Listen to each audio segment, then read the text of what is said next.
বন্ধুরা, এখন কিন্তু বাজে হচ্ছে 6:30 আর আমাদের কিন্তু আজকে মানে শিব মন্দির থেকে মানে শিবের মাথায় জল ঢালা হয়ে গেছে। শিবলিঙ্গে জটেশ্বরের মন্দিরে ঢাললাম।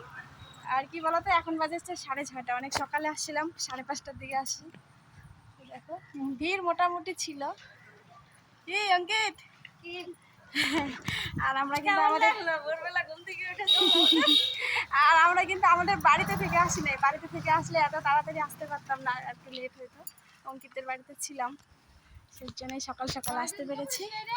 আর একদমই ভিড় ছিল না সত্যি।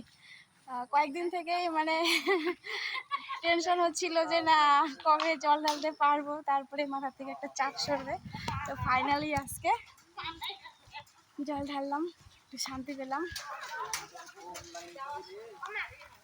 জয় শিব শম্ভু।